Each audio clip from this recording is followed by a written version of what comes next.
This review is not going to be a bunch of data dump. I am going to give you some of the data on this Oupes because people want to know. The reality is you can get on the website and really dig into the data. What I want to know whenever I see a power station like this is, how do we Barney it down? How does it apply when it comes to, can I run my GPS systems? Can I run my phone, my camera gear in my case? Can I run a fridge? Can I run off-grid things that are valuable that people would use? I took this Oupes system and I brought it up in the Uintas, and I lived in a tent for a week. I ran my cooler on it for a week, constant, 24/7. I charged my cell phone. I used a little light on the back in the nighttime to find things and deal with stuff. I attached a very small Bioenno solar panel to it at about 100 watts because I don't like unrechargeable things. I don't like the idea of there being an ending, meaning if you bring a propane stove, you're going to run out of propane. If you bring a wood burning stove, you're going to have wood indefinitely in the mountains like that. So if I'm going to bring a device like this, I don't want to not be able to recharge it. So I brought some solar panels to kind of see what level of power consumption could it be good for. It's perfect for ham radios, it's perfect for communication systems, it's perfect for those type of things. It would run my freezer the whole time if I had more solar than what I brought. I understand that now. Without it, I went 5 days and we were only down to about 65% of the battery power. So that lets me know I could run my fridge, I could keep meat or whatever cold for at least 2 weeks without any solar help. The solar panel that I did use is a great solar panel, but I kept it in the shade inside the trees. Didn't really spend a lot of effort on it. So its effect honestly was kind of negligible with regard to repowering the power station. Let's talk a little bit about the power station. I was a little confused when I first saw this. I was like, what am I looking at? This is a light. There's the light, it's half power, bright power, SOS, and then off. This is great. I love the fact that it's kind of like an LED. It will reflect around the inside of a tent very well. And it's not super bright, meaning if I turn my camera light on my phone and I don't aim it away and get that reflecting light, it's hard to see because there's kind of like a shear that happens. This thing, whether it's facing me or it's facing the side of the tent, it works out really well. It does come with a charger that you can charge off of a vehicle 12-volt cigarette lighter if you're old enough to remember those. It also comes with these two fat AC wall adapters. They're cool. You only need one. However, if you want this to recharge really fast, you plug both of them in so that it can take more juice simultaneously. When it comes to recharging this thing, since we're on the topic, right here is your little port. It has two Anderson power pole attachments. I love Anderson power pole. A majority of ham radio operators use Anderson power pole. Most of my small solar systems, my Bioenno and my Power Film solar panels all go out to an Anderson power pole output. And then it has the two inputs from these AC adapters right there on the side. So gives you a way to juice it up real quickly. All right, so a lot of people want to know how much solar input can it take. It can take 2 times 45 volts, 500 watts. So that's single maximum input of up to 500 watts. So I would suggest putting two 200 solar panels, 200 watt solar panels, maybe one 100 watt solar panel maximum, if you really want to get as much juice as humanly possible. Here's the maximum voltage is 12 volts to 45 volts. And the 7909 input power will take 224 volts at 200 watts. That's these guys right over here. Now the AC output is going to take 100 to 120 volts at 60 hertz and 220 to 240 at 50 hertz, which is good for international products.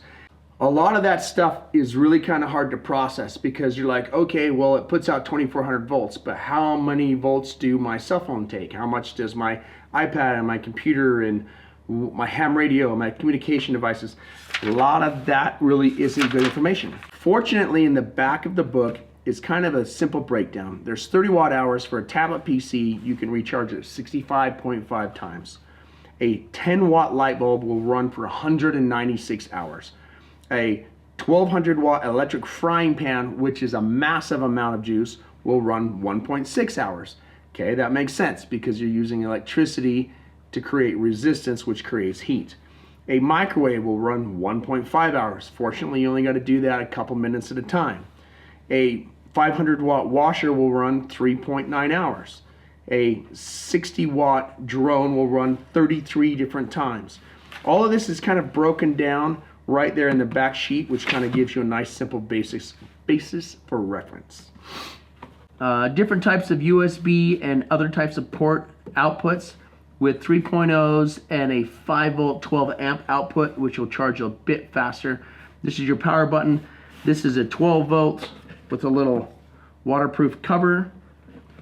And then there's some other DC outputs. This is all of your AC output, 115 to 20 depending on your configuration. Make sure you change the mode to fit it appropriately.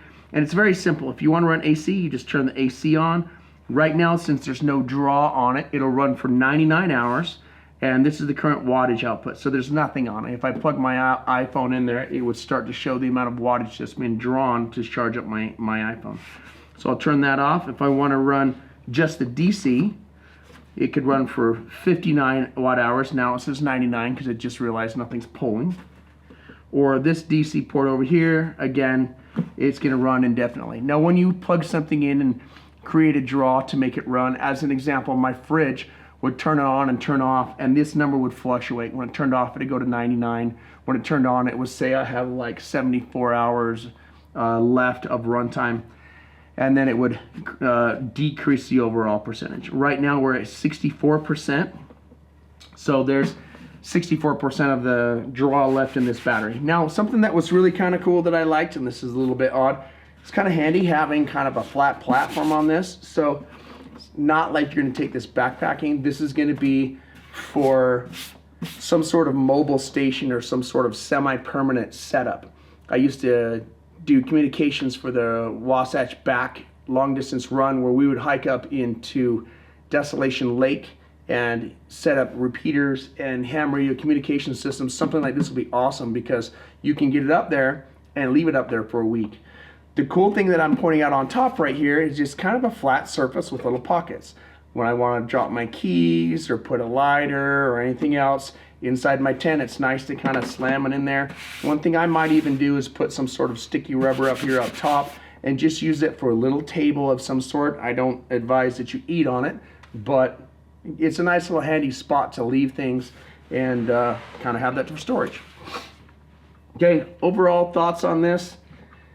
It's quiet. I couldn't hear it running at all. Didn't wake me up. It ran my fridge and all of my devices for about a week, and it's at 64%, so not even halfway full, halfway empty.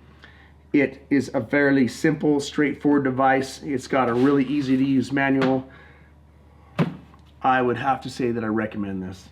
Okay guys, hopefully this is valuable to you. If you have any questions, leave them down below.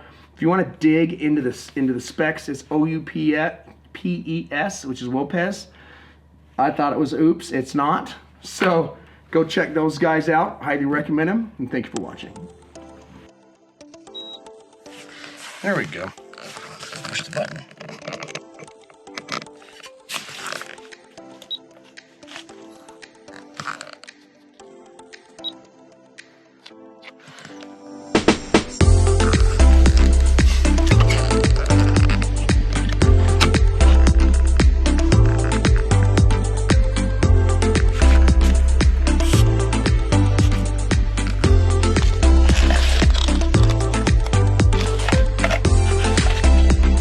.5 coming off the solar panel, and this guy is Anderson power pole.